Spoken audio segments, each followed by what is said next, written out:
Brain Canada received a generous donation from the Galati family on behalf of Brain Changes Initiative to put towards traumatic brain injury research. At the same time, we also branched out into social innovation research. I was hired, and over the past 7 months, we've designed a new stakeholder-infused process for informing research priorities and funding decisions for this new program that we're developing. I want to sincerely thank all of my stakeholders, every single one of them, for their generosity in their time and in sharing their perspectives, because I wouldn't be here if it weren't for them. And I also want to thank Jamie Hutchison for inviting me here today. So I have a lot to go through. I'm going to try to get through the first 3 things really fast so that I have more time to talk about the preliminary results. I come from a social scientist background, as Jamie mentioned. I have quantitative and qualitative research methodology experience. I also took courses in business analysis and business planning. And for those of you who don't know anything about business analysis, it's really processes and products. And knowledge mobilization is all processes and products. So there's a lot of really valuable tools from that field. I have over 15 years of experience doing stakeholder engagement in various different topics. And I think one of the benefits of coming in blind to a certain topic, TBI included, is it's kind of a blank slate. Just want to make a plug for stakeholder engagement. There's so many methods for how to do it. And just like research and how you want to match up your methodology to help you achieve your goals, it's the same thing for stakeholder engagement. This is the first job that I've ever had where my position title goes across 2 lines on my name tag. Some of you have heard of Brain Canada. You'll already know that we've always funded discovery-based research. And as I mentioned, we're now branching into knowledge mobilization and social innovation research, which is needs-based. How many people here have not seen Dragon's Den? There actually are people here who haven't seen Dragon's Den. Okay, thanks for admitting that. This entrepreneur is trying to convince these investors to give them money to develop their product. Very similar to what you researchers are trying to do with research funders, to give you money to develop your knowledge product or your commercialization product or whatever it is you're trying to accomplish. And we know from the business world that the success of the product is going to be based on whether or not they meet the customer's need. How many entrepreneurs come on this show and they're not successful because they had an idea and they thought it was great and they put all their money and time into it, but nobody really cared. So this is kind of the premise that we're going with this needs-based approach. Knowledge mobilization, as I'm sure you're all aware, goes by many different names. It all means the same thing. So here's your research project. There's a start and an end. That's why it's a project. Then we have the form of knowledge mobilization that is more dissemination and communication. You've all heard of this. This is what people normally think about when they hear the term knowledge mobilization, and this is what most people think that I do. It's not at all what I do. This is what I do. I do stakeholder engagement. And as you know, for those of you who have talked about it in your presentations, it's a very fluid process. It starts before the research even is funded. Throughout the research project, I heard the term integrated knowledge translation. So that would be during the research project and then after the research project for implementation. I am focusing today's talk and my current work on the period of time before the research is even funded. If you could do an image of my mind and what I'm always thinking about, this is what it would look like. This is the 6 core concept model from the field of business analysis. When you're trying to create research impact, you're trying to create value. Just like the Dragon's Den entrepreneur. They need to create value for the customers or perceived value, otherwise they're not going to buy their product. And so what do? We go to the stakeholders. We ask them what their needs are. We involve them in co-creating the solutions throughout the research project. We involve them in adapting it to their context after the research project for implementation. And they even inform it throughout the research project. And that informs the policy and practice changes that need to happen. So as it says here on the slide, that all the concepts are necessary, they're all equal in importance, but they're all interrelated and define each other. This work would not have been possible without funding from the Galati family, as I mentioned. And if you'd like to learn more about their story and their relationship to traumatic brain injury, I'd encourage you to visit their website, brainchanges.org. So what are we trying to do? We're looking for those pearls. And we define a pearl as a stakeholder identified need that is also something that is a priority, that is really pressing, that needs to be dealt with now. And so in the short term, what we're looking at is developing an in-depth understanding of the stakeholder needs for traumatic brain injury in Canada. And that's what I've been working on. That's what I'm going to tell you about today in the preliminary results. In the medium term, of course, we're going to be allocating funding for projects that will generate solutions that are evidence-based, that address these needs. And then in the long term, obviously, we're hoping to improve health outcomes for people experiencing traumatic brain injury. Brain Canada has already an existing process for adjudicating grant applications. So it's an excellent process. What I did was embed 5 separate stages of stakeholder engagement. And this is before the funding is even dispersed. This is really towards being able to achieve that impact that I told you about at the beginning. So the first phase is the one-on-one interviews. Then after the analysis, and where I've got a list of needs, I've already got some of them, I've got quite a long list already. We can't do everything all at once. So we're going to do a survey and we're going to ask the stakeholders again, and including all of you, to vote and say which are the most important to deal with first. Then we're going to take the top 10 of those, and we're going to have focus groups with stakeholders to give us more detail about what should be the outcomes, what are the barriers and facilitators. All of that information is going to go into the RFA so that the researchers are given lots and lots of information on what the problem is, what's the need. And then the researchers will be invited to propose solutions. And we're going to have actually a Dragon's Den of our own. But we're going to have the researchers do a 10-minute pitch and then feedback from the stakeholders. And I will handpick the stakeholders depending on the topic because I know them, each of them, very well now. So I'll know which ones are appropriate. Finally, when the final applications are received, the stakeholders will again be handpicked, some of them to be reviewers. And we're still going to have scientific reviewers to assess the science, and just like we always do. We'll also have stakeholders participate to see, was their feedback addressed? And if it wasn't, is there a good rationale for why it can't be addressed? The reason why we're having stakeholders engaged in so many places is just to make sure that it's relevant to them and to the problem that's being addressed. So I draw a lot from the academic method that I used in my PhD research, which is grounded theory methodology. So I'm using semi-structured interviews. I'm looking for diversity of perspective, but also diversity in many other ways, as I'll show you in a minute. As I mentioned at the beginning, trying to have the least bias that you can. So I didn't do any reading on traumatic brain injury. I came into this, I was hired and I was designed this process and boom, into interviews. And of course, because it's a qualitative study with an inductive approach, that's where all of the needs are coming from the analysis, but I'm not taking it to that stage of theory generation because that's not necessary.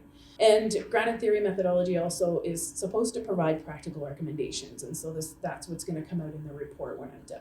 I used 3 different methods of sampling. So I started out with purposeful sampling, going, okay, who do I think I need to talk to? Theoretical sampling, as I talked to more and more people, I realized, I need to talk to these groups of people too. And snowball sampling is when you ask the participant, who else should I speak to? And they might even refer you to a specific individual. These are the main categories of participants. What I wanted to do is make sure that we represented all of the perspectives that have anything to do with traumatic brain injury. And this is a systems approach because we know if we leave out one category of participant, whatever the solution is, it's probably not going to work or work as well as we'd hoped. So in each of these categories, we have people with lived experience, caregivers, there were personal injury lawyers, insurance companies. One person was an employer and gave some very interesting perspective on return to work from the employer's perspective. And you can see the rest of the list here. It's very comprehensive, and it was amazing the overlap that I could hear in some of the answers to these questions. So it very much is a systems approach that is needed to this work. You'll notice the number 86 at the bottom, and later when I show you the number of interviewees, it'll be 78. The reason why this number is different is because some people were in two categories. So some people might have been a family physician, but also a person who had experienced a traumatic brain injury, so they're in both, they're counted in both. We also wanted to get diversity in terms of age and occupation at the time of TBI. The cause and the context. There's a lot of work in sports concussion and military veterans with brain injury. And we wanted to just make sure that we were getting the diversity of causes, because as you all know, you can get a brain injury pretty much from anything, anywhere. We also were looking for geographic diversity in terms of the location of the interviewees, because there are contextual differences. And finally, we wanted to make sure we had as even as possible male and female ratio. It's not exactly half and half, but when you're trying to get as many different types of diversity in your data set, you gotta kind of accept what you get. Sometimes it was an enormous amount of work to get the 78 that I was able to get. What's interesting here at the bottom is that when I first started this, I was trying to recruit people for just moderate to severe traumatic brain injury. And I had people come to me who wanted to talk to me who had concussion and also ABI. Another thing with grounded theory is everything is data. So I didn't want to turn anybody away. I thought, okay, maybe I'll learn something. And guess what? I did. So I'll talk to you about that in a later slide. But basically, I'll tell you right now, everybody, as you probably already know this, the symptoms are similar and the services they need are all similar. So the average interview was an hour. And most of them occurred virtually, although I did provide accommodation for people who wanted to do it just on the phone, and one person provided written answers. And two of them I considered focus groups, because the interviewees, even though I booked the meeting with just them, they brought other people. One of them went and talked to a group of people and then had comprehensive notes that they shared during the interview. And then another person actually brought their whole team to the virtual interview. So I just want to say, these are preliminary results and they are nowhere near comprehensive. I tried to pick things that I thought would resonate or be interesting to you based on your work and your perspective. So the first thing is that, of course, brain injuries are all unique and invisible. One person said to me that the TBI community is the invisible of the invisibles. Another person said if you've met one person with brain injury, you've met one person with brain injury. So as you all know, they're all different. There is the need to tailor the treatment to each patient, of course. But in order to do that, we need to know where the damage is and how bad it is. And I was very surprised to learn that we still don't really have the ability to see all of the areas in the brain that have been damaged and also the severity. There's also a need for monitoring the changes over time.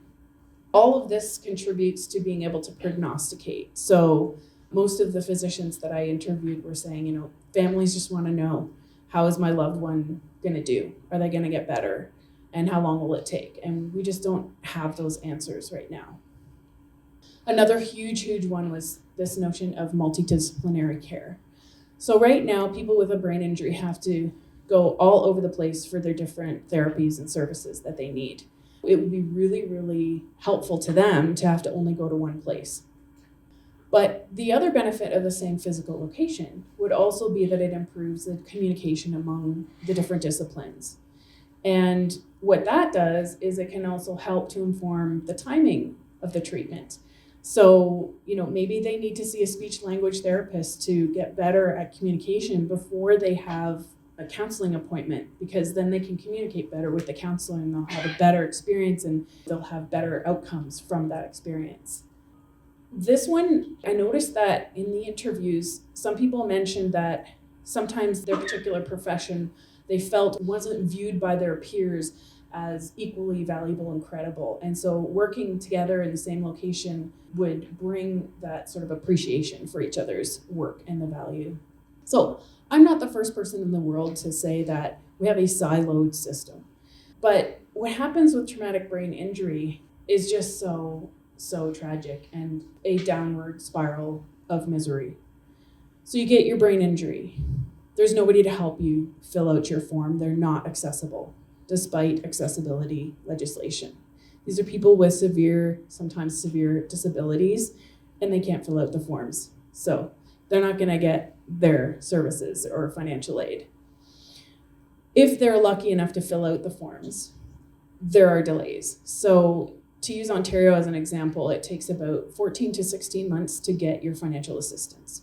So you're unable to work, you have a brain injury, you want to work, but you can't. You have no income coming in. You apply for this financial aid. A year and a half is enough time for you to become homeless. Probably doesn't even take that long to become homeless, depending on your situation before the injury. Leading up to that, there's a lot of stress, chronic stress, which doesn't help your brain injury. But once you are homeless, you can't get rehab because they need to have somewhere to discharge you to. And if you don't have a home, there's nowhere to discharge you to. We say, eat brain healthy foods. Well, that's nice if you have the money. But even if you have financial aid, it's $1,100 a month in Ontario. And if you live in Toronto, that's barely enough to cover your housing and all of your other essentials. One of the people I spoke to was talking about the quality of the food that comes from the food banks and the fact that they can't even sometimes even get to a food bank because transportation is also an issue. When you have a brain injury, sometimes you can't drive. In fact, a lot of the times you can't. And then of course there's differences across provinces and territories, as you all know.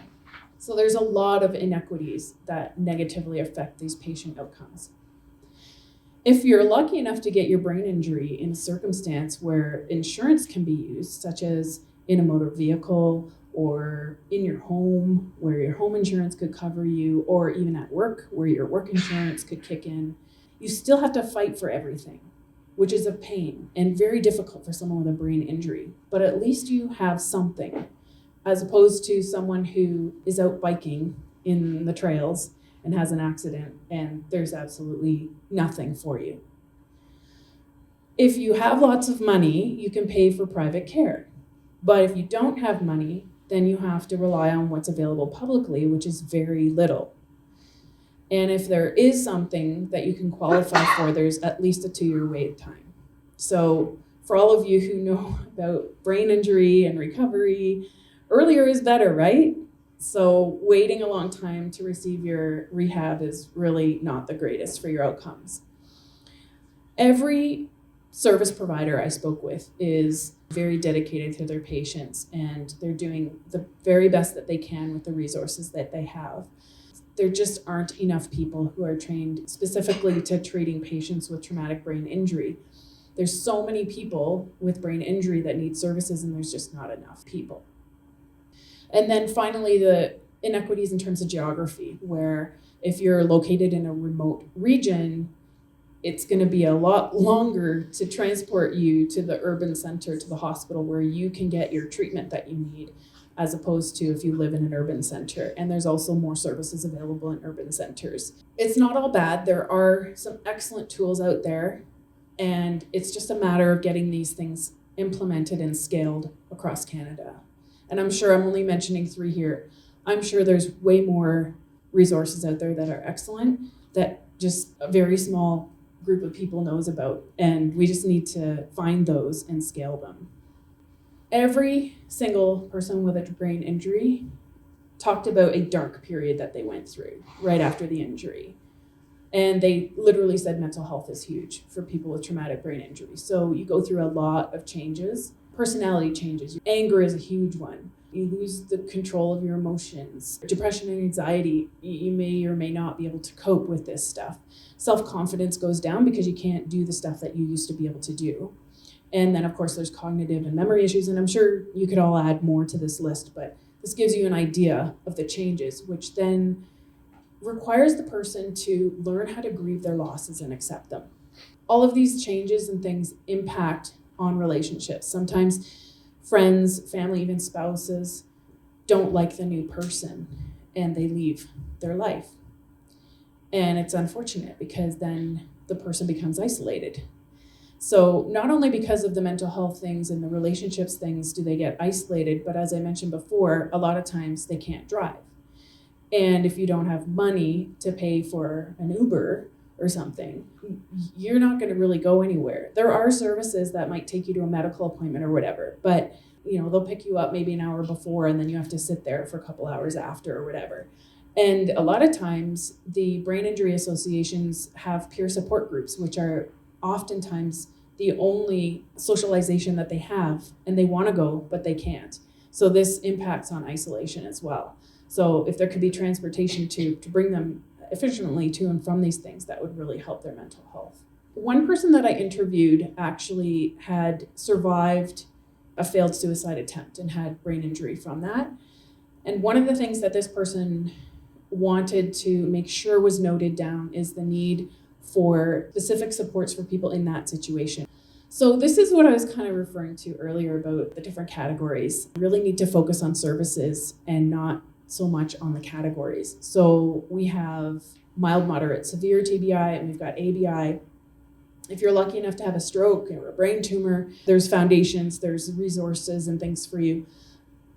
Why should that be when there's other people who have brain injury from other causes and they need the same things? And also to acknowledge that across this spectrum, there are people who are almost at near death and almost fully recover. And then there are people who have what's considered, quote, mild concussion, and they're done for life. Like their symptoms are so persistent and nothing seems to help them. So these categories, I don't know, just seem to be, in those cases, maybe less helpful than we hope. And of course, in the absence of any objective measure of brain injury and severity, we have to rely on the patient's symptom reporting.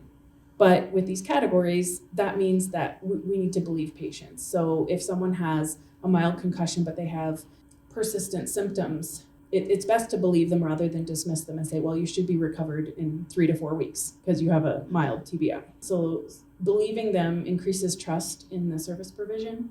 It can also help them qualify to get the treatment they need, because a lot of times the insurance companies rely on reports from the doctor. It also protects their mental health, because imagine having a brain injury and you have these persistent symptoms that you don't want, and you really want to go back to work and you really want to get better, and nobody believes you. There are a lot of transitions that I noticed. There's adjusting to the new normal, the grieving your losses and acceptance that I talked about before. Different ages and stages. So depending on when you have your brain injury, you'll have different ages and stages of your life that you go through. A lot of people talked about having to tell their story over and over and over again as they go from one service provider to another, which the multidisciplinary care might help with, because if you're in one physical location using the same electronic health record system, you can just share the records and read the story, and then that poor person doesn't have to repeat their story all over again. If the person has been hospitalized, there needs to be help for transition to home, information for families, and there currently really isn't any follow-up on patients, which surprised me. And then also just the notion that families need support too, because when they get discharged from the hospital to their home, it's often the families who are taking care of them. And then of course, back to work. I've talked to so many people who very, very sadly lost their careers because they were not accommodated. So people with brain injury, as you all know, they're still intelligent. They can still do all the things that they did before. It's just sometimes, you can work for an hour, but you need to sleep for an hour or two, right? So maybe your back to work is only 70%, or maybe you can only go back 50%, depending on the person. But the people I spoke to were given the choice, well, you either go back 100% or zero. So since they couldn't do 100%, they lost their career. And that is just so sad, because there's so much for them to give. And one of the things, I think it was Alexi, in your presentation, you said that the Minister of the Economy doesn't consider TBI to be important. Well, letting people work to their capacity, even if it's 50%, rather than being on disability, wouldn't that make sense for the economy? And it would also make these people feel better because they want meaningful work. So timing is everything, of course. The sooner the better for services. Currently, it takes a year to get a full assessment after a TBI. So you can't really be directed to those services that you need unless you have a full assessment. And this goes back to not having enough people working in the field. I mentioned before the sequence and timing of different types of rehab, so just optimizing that and reducing those delays in the financial support applications would really help people with their quality of life and their recovery. One of the things that one of the neurosurgeons, actually more than one neurosurgeon, mentioned to me was that the transportation system to get, especially people from remote communities, into the hospital post-injury, there's a lot of room for creating more efficiencies. That would have cascading results, because making the transportation more efficient and getting the patient to the hospital sooner, not only is it better for the patient, but here's this neurosurgeon with the OR booked and they're waiting. The OR could be used more efficiently. So finally, what do we do about all of this? Well, prevention is probably the best thing. Let's not get a brain injury. Ever since I started this project, I started to wear these spiky things on my boots everywhere. And I've got my family and all my friends wearing them too. So we want to just prevent the injury to begin with. Again, one of the neurosurgeons I spoke with made a very good point that we need to really think about, what are we doing in society? We've got these sports like boxing, where the whole purpose of it is to cause a traumatic brain injury. Why are we doing this? And what would it take to change that? A lot of people who have had a first injury, they're more susceptible to a second injury, as I've heard. And I interviewed people who had multiple injuries. And it was often the first one that then, because of their brain injury, maybe they tripped more easily or slipped and fell more easily. But if we can somehow prevent those additional injuries, that would be better. Diffusion of the injury also can be prevented. It surprised me that not all of the people in the same profession that I interviewed across Canada knew about the same drugs that could be used within a 3-hour window to prevent more diffusion of the injury throughout the brain. Easy one here. We need to fix the system, because these poor people, as I mentioned before, you get a brain injury and then you just go down the tubes. And that's not acceptable. So we need to fix these processes and again, from a multidisciplinary approach, maybe even get these ministries talking to each other. I don't know how that's going to happen, but that's on my wish list. One of the questions I asked my interviewees at the end is, if you had a magic wand, what would you do? That would be my magic wand. So in terms of timeline, here is the 3 work streams for this process. So I'm just at the beginning, where I've completed the stakeholder interviews and I'm just doing the analysis that's going to go into this survey where people are going to vote. We're looking at dispersing funding by fall of 2023. If anybody has any